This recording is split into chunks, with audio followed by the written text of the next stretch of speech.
घट घट के अंतर्यामी की, घट घट के अंतर्यामी की, जो धर्म बताने आए थे, जो ज्ञायक देव बताने आए थे,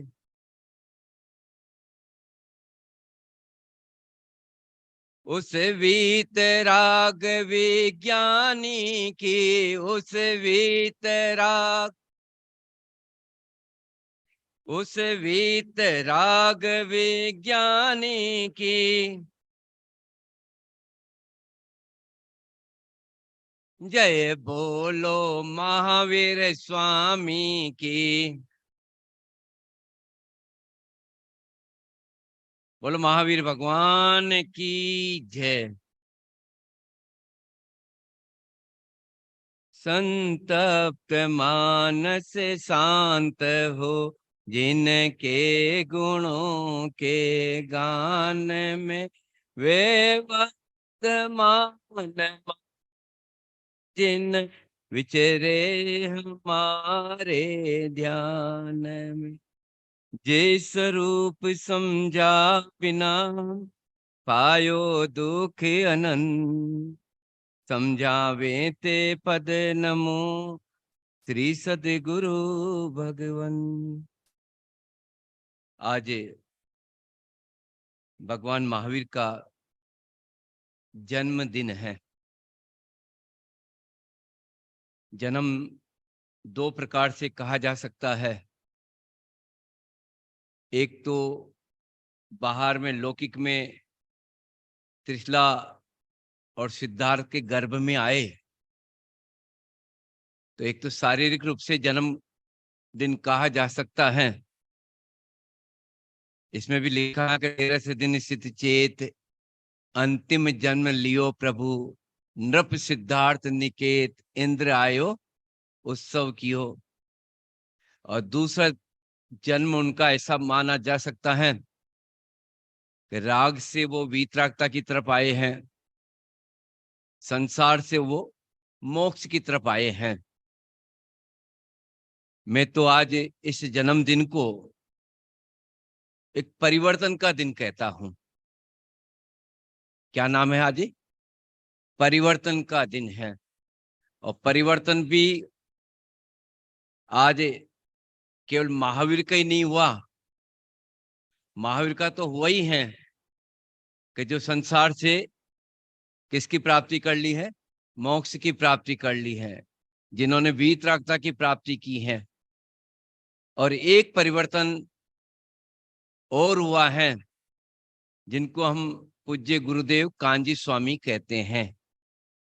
वो भी क्या है कि अन्य मत से दिगंबर धर्म को स्वीकार किया है।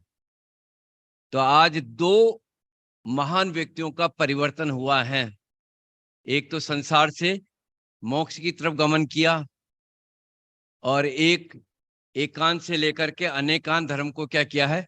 स्वीकार किया है। ऐसे दो जीवों के परिवर्तन का आज का महान दिन है। हमारे अंदर में भी यही शिक्षा लेना चाहिए कि हमारे अंदर में भी क्या हो, एक परिवर्तन आवे। देखो, परिवर्तन तो अपन भी चाहते हैं। आप अपने अपने नगर से आए हैं और यहाँ चैतन्य धाम में आए हैं, तो आप भी क्या चाहते हैं कि मेरे अंदर में भी क्या कि परिवर्तन आवे। लेकिन परिवर्तन आता है, वो किसके द्वारा परिवर्तन आता है? स्वामी जी में, गुरुदेव में जो परिवर्तन आया, तो परिवर्तन किसके कारण से आया है? भगवान महावीर में जो परिवर्तन आया है और महावीर बने हैं, तो किसके कारण से वो महावीर बने हैं? पहले गुरुदेव का तो एक ही सिद्धांत है कि मैं परमात्मा हूं, एम नक्की कर, मैं परमात्मा हूं ऐसा निश्चय कर, और मैं परमात्मा हूं, ऐसा क्या कर, अनुभव कर। जीवन में अगर परिवर्तन लाना है तो एक ही सिद्धांत है, एक ही बात है जिससे हमारे जीवन में क्या है कि परिवर्तन आ सकता है। लौकिक में तो अपन अपने नगर से आए, चैतन्य धाम में आ गए, तो अपन जानते हैं कि हमारे अंदर में परिवर्तन आ गया है, लेकिन एक क्षणिक परिवर्तन है। लेकिन स्थायी परिवर्तन चाहते हैं तो समय सार के अंदर भी कुंद कुंद आचार्य ने कहा कि जीवन में परिवर्तन चाहते हो तो वंदितु सव्व सिद्धे, का अपने अंदर में पहले किस पने की स्थापना करे, सिद्ध पने की स्थापना करे, अपने अंदर में ज्ञायक पने की स्थापना करे कि मैं कौन हूं, कि मैं तो ज्ञायक हूं। देखो, परिवर्तन अपन सब करना चाहते हैं, करना चाहते हो कि नहीं करना चाहते हो? आज गुरुदेव का परिवर्तन हुआ तो सारा लोक में जय जयकार होने लग गई। महावीर ने संसार से परिवर्तन किया तो आज भगवान महावीर के अपन क्या है, 2624 वर्ष हो गए हैं, 23 वर्ष हो गए हैं, तो भी अपन उनकी क्या कर रहे हैं, जय जयकार लगा रहे हैं। ऐसे हमारे अंदर में भी परिवर्तन आवे, हम भी परिवर्तन करना चाहते हैं। लेकिन परिवर्तन करना चाहते हैं ये भावना तो है, लेकिन परिवर्तन का कारण अपन ने किसको मान रखा है? अपन ने तो पर्याय के परिवर्तन को ही परिवर्तन मान करके बैठ गए हैं। लेकिन परिवर्तन आता है स्वभाव के आधार पे। किसके आधार पे आता है? स्वभाव के आधार पे, ज्ञायक के आधार पे अपने जीवन में परिवर्तन आता है। वही सच्चा परिवर्तन है। देखो, अभी आप सभी अपने को जैन मानते हैं। जैन क्या मानते हैं? आप सभी जैन मानते हैं। कभी आपको कभी ऐसी गली में जाना पड़े जहां अंडे, मांस, शराब बिक रहा हो, तो एकदम आपको क्या आने लगती? ग्लानि आने लगती है, उल्टी होने लगती है। क्यों होने लगती है? कि हम जैन हैं। देखो, जैन मानते हैं तो आपको ऐसी अभक्ष्य चीजें देखते हैं तो आपको अपने आप ही क्या आने लगती? ग्लानि आने लगती है, उल्टी होने लगती है।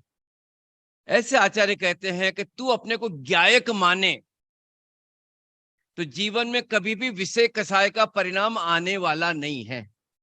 क्या माने अपन अपने आप को? कि मैं तो ज्ञायक हूं।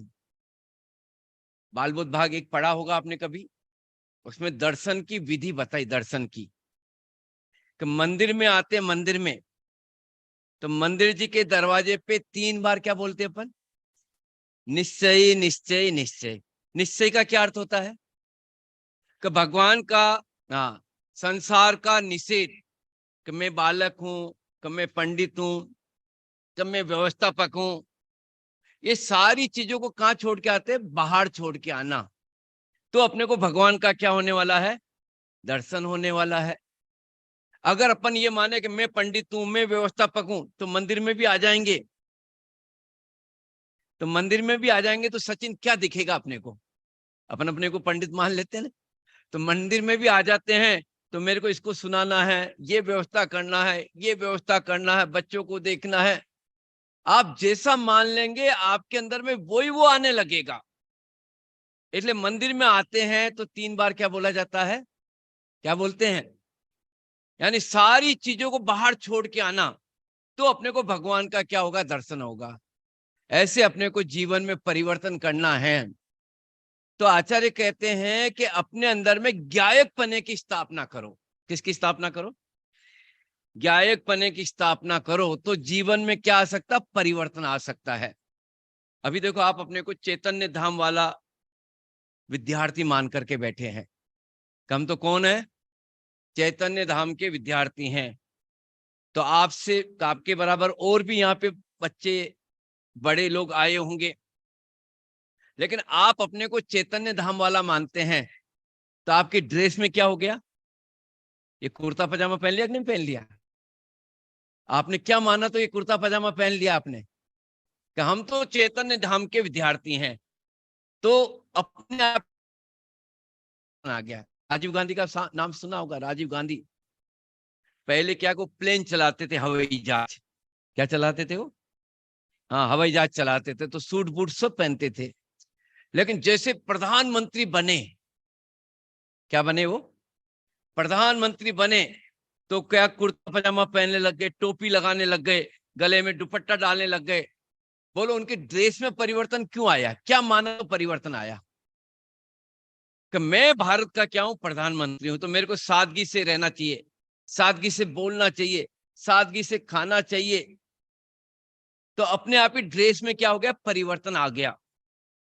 ऐसे आचार्य कहते, तू भी अपने अंदर में परिवर्तन लाना चाहता है तो सबसे पहले क्या करना, जो भगवान महावीर ने किया है शेर की पर्याय में, किसको अपने अंदर में स्थापना करी? कि मैं तो गायक हूं, ऐसा गायक मानते हैं, तो अपने आप ही उनके अंदर में क्या आ गया? परिवर्तन आ गया, सम्यक दर्शन की प्राप्ति हो गई। गुरुदेव, उन्होंने भी अपने को गायक माना, तो अंदर में अपने आप ही क्या, कि जैन धर्म की क्या आ गया? उनके अंदर में परिवर्तन, जैन धर्म स्वीकार कर लिया उन्होंने। आचार्य कहते, एक भजन बनाया था अपन ने, पंडित अभय कुमार जी साहब का नाम सुना? पंडित अभय कुमार जी, जो आप रोजाना बोलते भी हैं। तो एक भजन में एक बहुत बढ़िया उन्होंने बनाया, तो हमने 2-3 लाइनें उसमें जुड़वाई स्पेशल। आज हमारो उपयोग पलट्यो, हे प्रभु आज हमारा क्या हो गया है? उपयोग पलट गया है। आज हमारो उपयोग पलट्यो, चैतन्य चैतन्य भास रयो रे, प्रभु थारा ही रंग मां रंग गयो रे। कि प्रभु आज तो हमारा उपयोग पलट गया है। तो क्या पलटा? क्या पलटा? कि अब तो हमको चैतन्य चैतन्य गायक गायक भाषित होने लग गया। तो उपयोग कैसे पलटा? ये गायक गायक कैसे दिखने लग गया? आपको क्या दिख रहा है अभी? कि पंडित जी आपको तो हम दिख रहे हैं, सामने बैठा हो तो क्या दिखाई दे रहा है? मैं दिखाई दे रहा हूं, प्रवचन दिखाई दे रहा है, या अभी छुट्टी हो जाए तो हमको क्या दिखाई देगा? भोजन दिखाई देगा। लेकिन आज तो हमारा क्या हो गया? उपयोग ही पलट गया। क्या पलटा उपयोग? कि मैंने अपने को गायक माना, तो अब मेरे को क्या क्या दिखाई देने लग गया? ये चैतन्य चैतन्य, गायक गायक गायक, आत्मा आत्मा दिखाई देने लग गया है। इसलिए जीवन में परिवर्तन करना है तो पहले में पहले अंदर में स्थापना करना, ये मानना। आज भगवान महावीर का क्या जन्मोदिन है, जन्मोत्सव अपन मना रहे हैं। अपन ने तो कैसे मनाते जन्मोत्सव? कि थोड़ा बहुत भक्ति गा ली, थोड़ा बहुत रथ यात्रा निकाल लिया, शोभा यात्रा निकाल ली, जय जयकार कर लिया, पूजा कर ली। ये भी किया जाता है प्रभावना के लिए, लेकिन वास्तव में जीवन में परिवर्तन करना है। अगर जन्मोत्सव मनाना है तो जन्मोत्सव मनाना है तो कैसे मनाया जाए? कि हम भी अपने अंदर में क्या करें? भगवान महावीर ने जो गायक पने की स्थापना करी है, अपने पने की स्थापना करी है, तो हम भी अपने अंदर में किसकी स्थापना करें? अपने पने की स्थापना करें। देखो भगवान महावीर का है तो जीव क्या अनादि से है, और कब तक रहने वाला जीव? जीव का जन्म होता कि नहीं होता है? जीव का मरण होता कि नहीं होता है? तो जन्मोत्सव मना रहे हैं ना भगवान महावीर का अपन तो। जन्मोत्सव क्यों मनाया जा रहा है? कि ये अंतिम उनका जन्म है। उन्होंने प्रतिज्ञा कर ली है। क्या प्रतिज्ञा करी? कि हे मां, आज से मैं प्रतिज्ञा करता हूं कि मैं अब अगला जन्म लेने वाला नहीं हूं। जन्म मरण का अभाव कर लिया उन्होंने। इसलिए अपन भगवान महावीर का क्या मनाते हैं?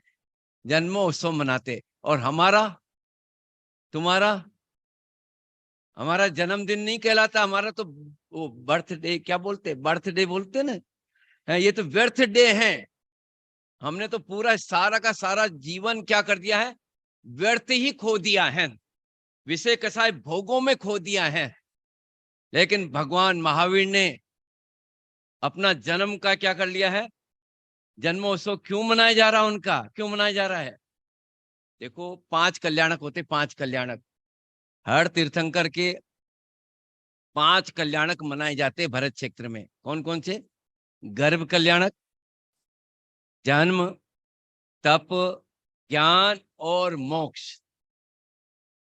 अपन पूजन बोलते हैं, आज भी भगवान महावीर की पूजन करी थी, तो अपन में उसमें तो ये बोला जाता था कि अपन ने जल चढ़ाया था, जल। उस टाइम पे क्या बोला? जन्म जरा मृत्यु विनाशनाय। ये जन्म भी क्या है कि दोष है, दोष, कलंक है। ये भी अनेकों माता को रुलाया, अपन संसार में घूमते रहे, तो जन्म तो कलंक है। लेकिन हम इसको, जन्म को क्या मना रहे? कल्याणक के रूप में मना रहे हैं। किसके रूप में मना रहे हैं? कल्याणक। कल्याणक के रूप में क्यों मना रहे भगवान महावीर का? ये आखिरी है और एक हमको प्रेरणा देता है कि जीवन को कैसे जिया जाता है, कैसे जन्म मरण का अभाव किया जाता है। ये प्रेरणा अपने को जन्म कल्याणक से मिलती है। देखो, विचार करें अपन, अनंत भव, अनंत काल ऐसे कैसे निकलता जा रहा है। भगवान महावीर का पूर्व में, ऐसे तो जैन दर्शन में तो इस प्रकार का भवों की गिनती नहीं बताई है, लेकिन 34 नंबर का जो भव था उनका, 34 नंबर का जो उनका क्या था? भव था, तो वहीं से उनका जीवन में क्या परिवर्तन आने लग गया। भील की पर्याय में थे वो। कौन सी पर्याय में? 34 नंबर का भव जो, और आज क्या है? आज उनका निर्वाण हो गया। तो भील से लेकर के महावीर तक 34 भव हो गए। और 34 भव में आपको थोड़ा सा जल्दी से याद हो जाएगा, ऐसे तो मैं कितना भी पढ़ाऊंगा तो बच्चों को याद नहीं हो पाएगा। 34 भवों में, ये अपने जैन दर्शन की कथा नहीं है, भील से लेकर के महावीर तक भी अनंत भव निकल चुके। लेकिन कहीं ऐसा शास्त्रों में किसी विद्वान ने बताया कि 34 भव है। तो 34 भव में क्या है कि 14 भव तो क्या है कि मनुष्य के धारण किए। कितने भव? 14 भव। और 14 भव क्या कि देव पर्याय के धारण किए। भील से लेकर के महावीर तक 14 भव तो किसके धारण किए थे उन्होंने? मनुष्य के। और 14 भव किसके धारण किए उन्होंने? देव पर्याय। ये जैन दर्शन में नहीं है। जैन दर्शन में तो अनंत भव बताए हैं, लेकिन एक मोटे रूप से उन्होंने बताया शास्त्र में कि 34वां भव कौन सा था उनका? भील वाला था। तो उसमें 14 भव तो किसके थे? देव के। 14 भव थे मनुष्य के। 2 भव तिरंच के थे और 2 भव क्या के नरक के थे।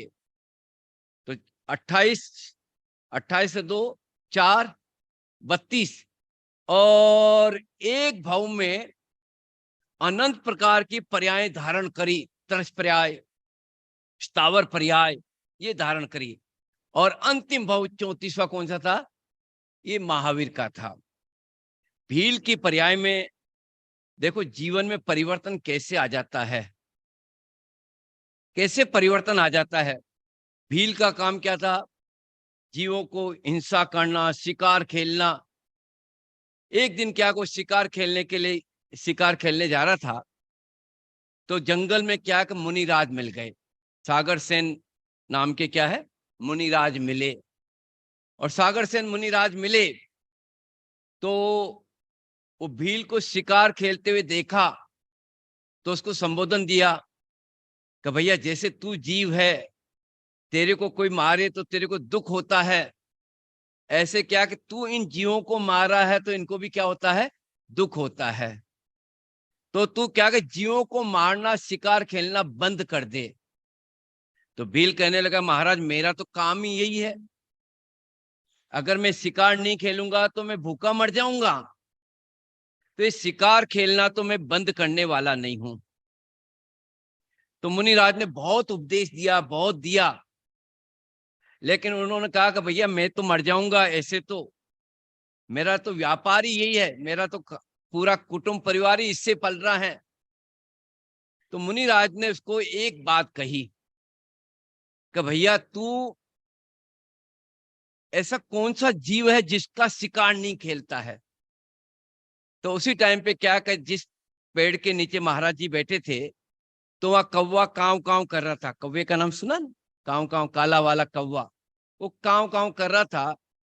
तो उसने कहा कि मैं तो बड़े बड़े जीवों का शिकार करता हूं, कभी इस कौवे का तो मैंने शिकार किया भी नहीं। तो उसने महाराज जी को कहा कि हाँ महाराज जी, मैं एक जीव का शिकार नहीं करूंगा। ये जो कौवा है ना, कौवा, तो इसका मैं कभी भी इसको मारूंगा नहीं, इसका शिकार मैं नहीं करूंगा।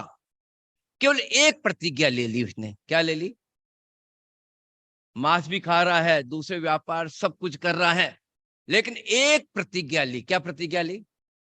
कि मैं कौवे का मांस नहीं खाऊंगा। देखो, जीवन में हम भी जैन कुल में आ गए हैं, लेकिन हमारी कोई प्रतिज्ञा नहीं है। क्या नहीं है हमारी? कुछ नींद आ रही? क्या हमारी क्या नहीं है? कोई प्रतिज्ञा नहीं लेते हैं। और प्रतिज्ञा ले भी लेते हैं, समझ लो अपन ने कोई प्रतिज्ञा ले भी ली, और कोई संकट आता है, कोई तकलीफ आती है, तो अपन क्या चुपचाप क्या कर लेते हैं? खाने लगते हैं, या हमारा मन वचन काय में नाना प्रकार का डामाडोल होने लगता है। लेकिन उस भील ने एक प्रतिज्ञा ली। कौन सी प्रतिज्ञा ली? कौवे का मांस नहीं खाऊंगा। पाप पुण्य के उदय से क्या उसको इसी प्रकार का रोग हो गया कि डॉक्टर ने कह दिया कि जब तक तू उसका मांस नहीं खाएगा, तब तक तेरी बीमारी मिटने वाली नहीं है। तो उसने कहा कि मैं मर भी जाऊं, लेकिन मैंने प्रतिज्ञा ली है, ये प्रतिज्ञा मैं भंग करने वाला नहीं हूं। और थोड़े काल में उसकी क्या हो गई? मृत्यु भी हो गई। मृत्यु हो गई, लेकिन मर करके वो कहां? स्वर्ग में जाकर के क्या बन गया? वो देव बन गया। देखो, एक भील, हिंसा करने वाला, और एक प्रतिज्ञा ली। और हम क्या है? हम भी भगवान तो बनना चाहते हैं, लेकिन अपन क्या प्रतिज्ञा लेना नहीं चाहते हैं।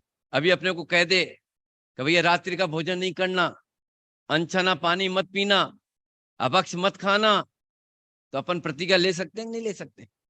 हाँ, प्रतिज्ञा ले भी लेंगे तो इधर की उधर कोई ना कोई चीजें खाने लगेंगे। हम जानते कितने जीवों की हिंसा होती हैं। अभी अपन जय बोल रहे थे, बाबू भाई ने कहा भी था कि भैया यहाँ पर जीव और जीने की बात नहीं चलती है, अहिंसा परमो धर्म की जय बोलते हैं। लेकिन अहिंसा परमो धर्म क्या है? वास्तव में प्रतिज्ञा जो ली उसने, तो एक प्रतिज्ञा से वो क्या बन गया? स्वर्ग में जाकर के क्या बन गया? देव बन गया। अपन भी जीवन में कोई ना कोई नियम लेवें, तो ऐसा जीवन बनावें, ऐसी प्रतिज्ञा लेवें कि चाहे हमारे प्राण भी चले जाए, लेकिन अपन अपनी प्रतिज्ञा को क्या नहीं करना चाहिए? नहीं छोड़ें, तो हमारे जीवन में परिवर्तन आ सकता है।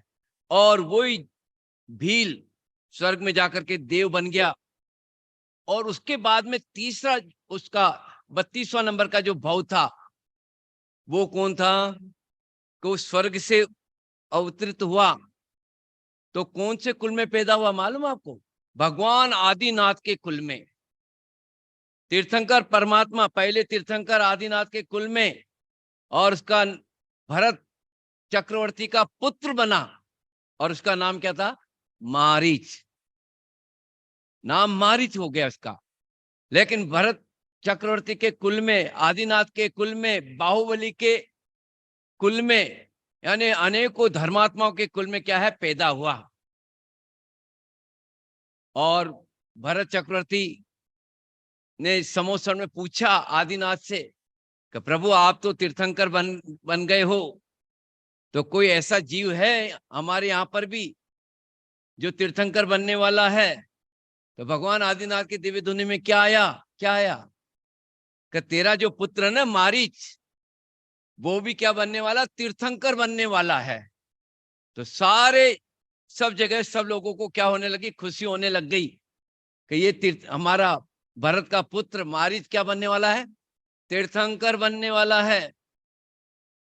मारीच को भी प्रसन्नता हुई कि मैं क्या बनने वाला हूं? तीर्थंकर। भगवान की वाणी से निकल जाए कि ये भव्य है, तो एकदम चेहरे में क्या आ जाना चाहिए? प्रसन्नता आना चाहिए। वो मारीच को भी थोड़ी बहुत तो प्रसन्नता आई, लेकिन मारीच के अंदर में एक प्रश्न खड़ा हुआ कि ये बोल तो रहे तीर्थंकर बनने वाला है, लेकिन कौन सा तीर्थंकर बनूंगा मैं, कौन सा तीर्थंकर बनूंगा। तो आदिनाथ के दिव्य ध्वनि में क्या उत्तर आया कि मारीच है ना, तुम 24वें नंबर के तीर्थंकर बनने वाले हो। क्या बनने वाले हो? 24। ये 24वां सुनते ही पहले एकदम अंदर में वो मारीच धर्मात्मा तो था ही, वो भी क्या है कि आदिनाथ के साथ में ही दीक्षा धारण कर ली थी मारीच ने भी। 4000 मुनिराज राजाओं ने दीक्षा धारण करी ने, तो मारीच ने भी उनके साथ में दीक्षा धारण कर ली थी। तो उसको ख्याल तो आ गया 24वां बोला है, लेकिन 24 का मतलब क्या है। अरे अनंत भाव तक मेरे को कहां रहना पड़ेगा, संसार में रहना पड़ेगा। तो ऐसा विकल्प आया तो एकदम क्या हुआ, उसको विरोध का भाव पैदा हो गया कि नहीं, तुम पहले तीर्थंकर बने हो तो मैं भी पहला तीर्थंकर आपको बनकर के क्या करूंगा, दिखाऊंगा। और ये उल्टा विचार आया और उन्होंने अनेक अनेक प्रकार के क्या करने लगे, मतांतर चालू करने लगे। और बनना तो था कौन सा, 24वें बनना था उनको। तो इस प्रकार की पर्याय परिवर्तन होती गई। 10वां जो भव आया, 10वां भव, वो शेर की पर्याय का। देखो, जीव को परिवर्तन का आता है तो परिवर्तन में कोई स्थान नहीं होता है।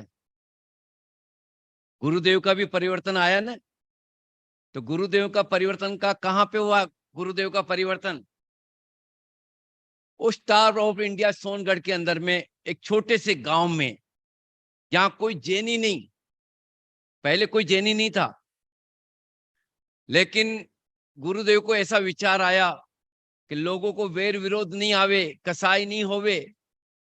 तो ऐसे गांव में जाकर के उन्होंने क्या किया, उनका क्या हुआ, परिवर्तन हुआ। अब ये शेर को भी क्या है कि ऐसी पर्याय में जाकर के परिवर्तन हो रहा है। कौन सी पर्याय में? शेर की पर्याय में।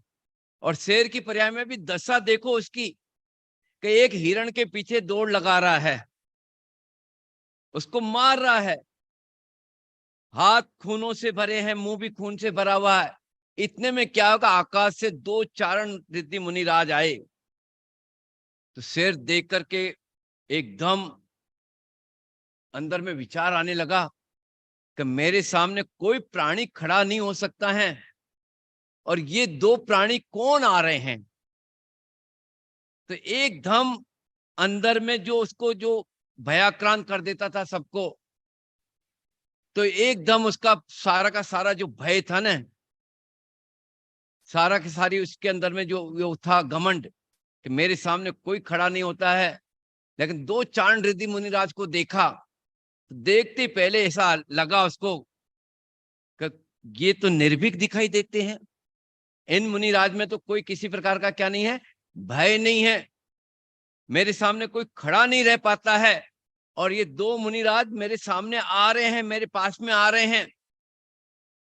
वो देखता देखता उसको एकदम क्या हो गया, अपने तत्व का ख्याल आया कि अरे ऐसा भी कोई तत्व है जो कभी क्या है कि मरता नहीं है। इसलिए ये निर्भीक होकर के क्या कि मुनिराज आ रहे हैं, इनको कोई रंच मात भी भय नहीं है। ऐसा अपना निर्भीक तत्व का पता लगा। उसी टाइम पे शेर को क्या हो गया, किसकी प्राप्ति हो गई, सम्यक दर्शन की। सम्यक दर्शन की प्राप्ति हुई तो किसके कारण से हुई, मुनिराज को देख करके नहीं हुआ, बल्कि मुनिराज की निर्भीकता को देखा और अपने स्वभाव को देखा। किसको देखा कि मेरा भी स्वभाव क्या इस प्रकार का निर्भीक है। ऐसे स्वभाव को देखा तो उसको किसकी प्राप्ति हो गई, सम्यक दर्शन की प्राप्ति हो गई। और सम्यक दर्शन जैसे हुआ, जो शेर मांस खाता था उसने सारी हिंसा वाली प्रवृत्ति को क्या कर दिया, छोड़ दिया। देखो, धर्म जिसके अंदर में आ जाता है तो बाहर में हिंसा वाली प्रवृत्ति नहीं होती है, अपने आप ही क्या कि हिंसा वाली प्रवृत्ति छूट जाती है। आज भी अपन भगवान महावीर से अपने को शिक्षा लेना चाहिए कि सभी जीव हैं, प्राणी मात्र सब क्या है, जीव कहलाते, चींटी भी जीव है, हाथी भी जीव है, पेड़ भी जीव है, ये सब जीव है। जीव कैसे हैं? ये मेरे समान जीव है। जैसे मेरे को कष्ट होता है तो इनको भी क्या होता है? इनको कष्ट होता है। तो अपने को आज कम से कम एक नियम लेना चाहिए कि कोई भी इस प्रकार की जिसमें जीवों की हिंसा होती है, ऐसी सामग्री का मैं प्रयोग नहीं करूंगा। देखो, आप बच्चे हैं तो आपको थोड़ा बहुत तो अपना जीवन चेतन धाम में आ गए हैं तो अपने जीवन अहिंसामय बनाना चाहिए। जन्मोत्सव मना रहे तो कम से कम अपने को याद तो आना चाहिए कि हमने चैतन्य धाम में क्या मनाया था? जन्मोत्सव मनाया था। और जो भगवान महावीर महावीर बन गए हैं तो कम से कम एक दो प्रतिज्ञा तो अपने जीवन में लेना चाहिए। आज लाखों पशुओं को मारा जा रहा, काटा जा रहा है। क्या आपको अच्छा लगता है? पशु को मारना काटना अच्छा लगता? नहीं लगता, नहीं लगता ना। अगर अपने को पशु को मारना काटना अच्छा नहीं लगता है, लेकिन हमारे निमित्त से आज लाखों पशु मारे जा रहे हैं कि पंडित जी हमने तो आज तक किसी जीव को मारा नहीं इस प्रकार का, तो हमारे निमित्त से क्यों मारे जा रहे हैं? अपन पहनने में कौन से जूते पहनते हैं? अच्छे जूते कौन से लगते हैं आपको? चमड़े के जूते अच्छे लगते हैं कि कपड़े के जूते अच्छे लगते हैं? कपड़े के। कपड़े के पहनते हो कि चमड़े के पहनते हो? हैं? क्योंकि जितना बड़ा आदमी बन जाता ना तो बढ़िया से बढ़िया क्या है, चमड़े के जूते पहनना चाहता। बढ़िया कपड़े के जूते तो क्या गरीब आदमी पहनता है। अपने को तो क्या चमड़े के जूते, चमड़े की बेल्ट। तो चमड़े के जूते, एक बार हमने ये कहा कि भैया ये पशु को नहीं मारना चाहिए, ये उपदेश दे रहे थे। तो एक चमड़े वाली दुकान पे गए तो देखा तो वहां चमड़े के जूते हैं। तो हमने कहा कि हमको तो कपड़े का चाहिए। तो कहा कि हमारी दुकान पे कपड़े का जूता नहीं है। तो हमने कहा तो ये चमड़े के जूते क्यों, यानी ये इतने जीवों का क्यों इन प्रकार का काम करता है? तो क्या बोलने लगा, भाई साहब मैं क्या करूं, मेरी दुकान पे जो भी आता है तो कौन सा जूता मांगता है? चमड़े का ही जूता मांगता है, इसलिए मैं चमड़े का जूता क्या कर रहा हूं, बेच रहा हूं। यानी हम एक चमड़े का जूता पहनते हैं और उसमें हजारों पशु क्या किया जाता है, मारे जाते हैं। इसलिए कम से कम अपन जो विद्यार्थी हैं तो चमड़े की बेल्ट नहीं पहने, चमड़े का जूता नहीं पहने, चमड़े का जो क्या होता है, फर्श होता है, बटुआ होता है, वो चमड़े का बटुआ नहीं रखें। चमड़े से बनी हुई कोई भी सामग्री को अपन क्या नहीं करें। ये तो प्रतिज्ञा कर सकते नहीं कर सकते, नियम ले सकते नहीं ले सकते हैं कि कम से कम आज जो भगवान महावीर की जयंती अपन मनाई जा रही है, मंगलायतन से मैं भी सहज में आ गया हूं, तो कम से कम याद रहे हमें कि चमड़े से बनी हुई चीजों को अपन क्या नहीं करेंगे, ग्रहण नहीं करेंगे। ऐसी अहिंसा वाली चीजों को क्या करें अपन जीवन में अपनाएं। यानी उनको कौन सी पर्याय में क्या हो गया, शेर की पर्याय में सम्यक दर्शन की क्या कर ली उन्होंने, प्राप्ति कर ली। और फिर वही लगभग उसका 7वां भाव यानी तीसरा भाव,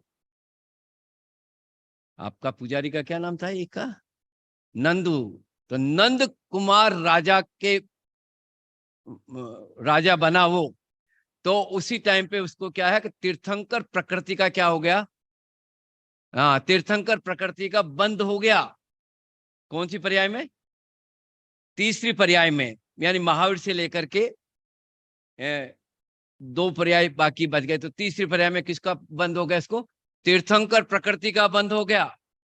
और वहां से तीर्थंकर प्रकृति का बंद हुआ, नंद पर्याय से च्युत होकर के वो सीधा कहां चला गया, 16वें स्वर्ग में, अच्युत स्वर्ग में चला गया। कौन, वो शेर जिसने केवल सम्यक दर्शन की प्राप्ति करी, तो तीर्थंकर प्रकृति का बंद हो गया नंद की पर्याय में, और वहां से कहां चला गया, वो अच्युत स्वर्ग यानी 16 स्वर्ग में चला गया। और 16 स्वर्ग से च्युत होकर के आज के दिन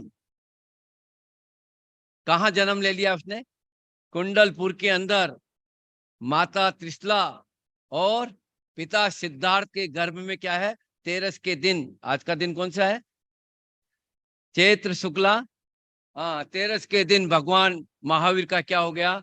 जन्म हो गया। अरे गर्भ में आते, गर्भ के अंदर में, तो गर्भ में आते हैं तो उसके 6 महीने पहले क्या है? रत्नों की वर्षा होने लगती है, और एक टाइम में 3.5 करोड़ रत्न की वर्षा होती है। कितने?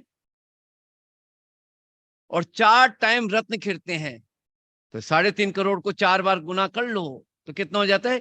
14 करोड़ रत्नों की वर्षा रोजाना होने लग गई।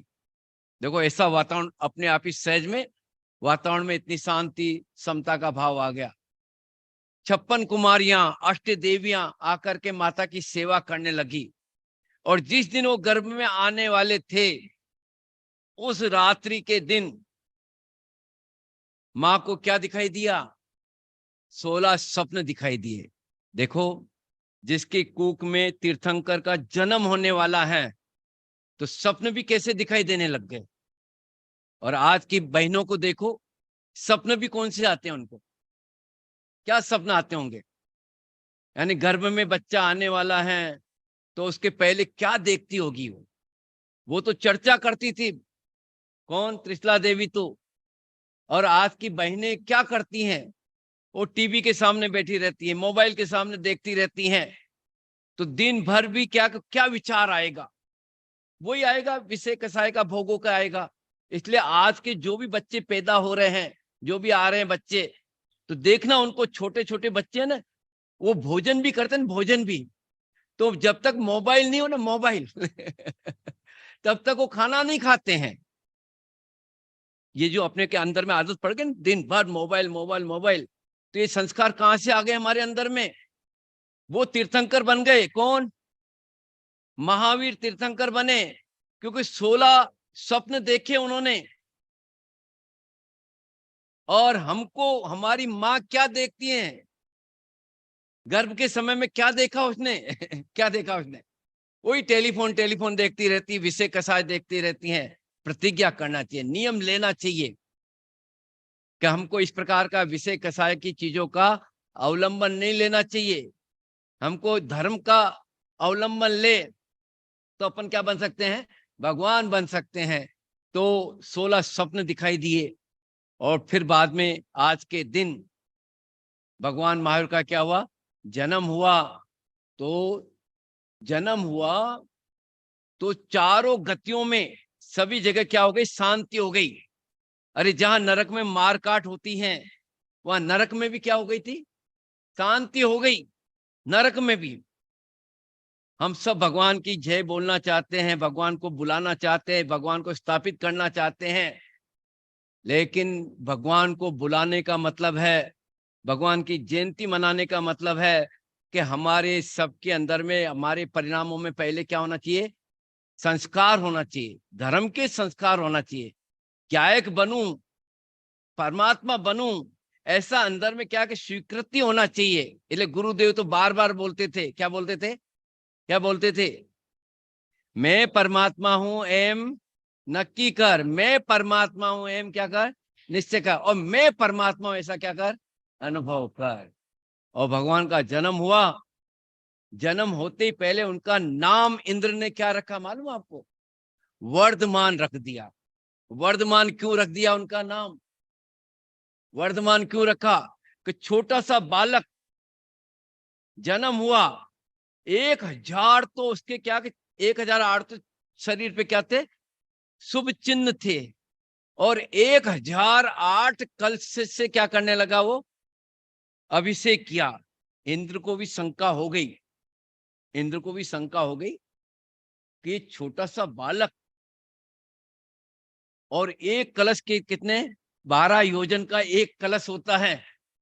अगर यहाँ पे एक कलश भी डाल दिया जाए ना, उसका जल, तो सारा से सारा ये अहमदाबाद, चेतन धाम जो भी है ना, सब क्या है? बह जाने वाले हैं। इतना बड़ा एक कलश, और कितने कलशों से अभिषेक किया था? तो इंद्र को शंका हो गई कि कहीं कुछ हो नहीं जाए। तो एकदम पता लगा, तो उनके चरणों में नमन करने लगा, तो इंद्र का मुकुट भी क्या है?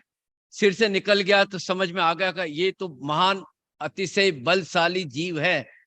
ये तो तीर्थंकर बनने वाला है, ऐसा उसके इंद्र के अंदर में क्या आया, प्रश्न का उत्तर आया। और फिर वो धीरे धीरे बढ़ते गए और उनके 5 नाम प्रसिद्ध हो गए। कौन कौन से हो गए?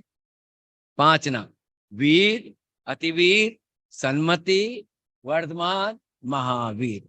उनको वीर क्यों कहने लगे? वीर का उन्होंने क्या किया, बालपने में अपने बच्चों के साथ में खेल रहे थे, एक सर्प आया, तो सर्प को देखा तो बच्चे तो सब भगने लग गए, वो पुकार करने लगा, लेकिन महावीर क्या निर्भीकता से वहीं पे खड़े रहे। तो सारे बच्चों ने, और उसने उसने जो बन करके आया था वो भी अपना असली रूप धारण कर लिया। वो तो देव परीक्षा करने के लिए आया कि इसमें बल है कि नहीं, शक्ति है कि नहीं है, लेकिन वो तो अनंत बल के क्या है, स्वामी होते हैं। तो एकदम वो सर्प भी क्या है, हट गया। तो उनका लोगों ने नाम क्या रख दिया, वीर हैं। लेकिन सर्प के कारण से सर्प को पकड़ा, सर्प से निर्भीक रहे, इसके कारण से वीर पड़ा नाम उनका। अगर सर्प के कारण से वीर नाम पड़ जाए उनको बचाने से, पकड़ने से, तो जितने भी सपेरे हैं वो सारे के सारे क्या कहलाने लगेंगे, वीर कहलाने लगेंगे। अतिवीर नाम क्यों पड़ा? तो लोग कहते हैं कि उन्होंने हाथी को वश में किया था, इसलिए उनका नाम क्या पड़ गया, अतिवीर। अगर हाथी को वश में करने से अतिवीर नाम पड़े, सर्प को वश में करने से वीर नाम पड़े, तो सपेरा है, ये महावत है हाथी को पकड़ने वाला, वो सब क्या कहलाने लग जाएंगे, वीर और अतिवीर कहलाने लग जाएंगे। तो वो वीर क्यों कहलाने लगे? तो अपने आज पूजन पढ़ी थी ना, तो डॉक्टर भालेल जी ने लिखा कि वो वीर क्यों कहलाते हैं, जो मोह माया मान मस मदन मर्दन। महावीर वीर क्यों कहलाते हैं, अति वीर क्यों कहलाते हैं? कि उन्होंने किसको जीता, किसको वश में किया? सर्प को वश में किया इसलिए वीर नहीं, हाथी को वश में किया इसलिए अति वीर नहीं, बल्कि उन्होंने क्या किया, ये मिथ्यात्व राग द्वेष को क्या किया है, वश में किया है, इसलिए वो क्या कहलाने लग गए, वीर और अति वीर कहलाने लगे। देखो जो महान होता है आगे बढ़ता है तो बचपन से ही क्या है, उसमें तर्क शैली अनेकांत अपने आप ही सहज में आ जाता है। बचपन में वो अपने महल के अंदर 4थी मंजिल पे बैठे हुए थे, दोस्त उनके आए, मित्र लोग आए, तो मित्र लोग आए, देखो खेल भी कैसे खेले जाते हैं।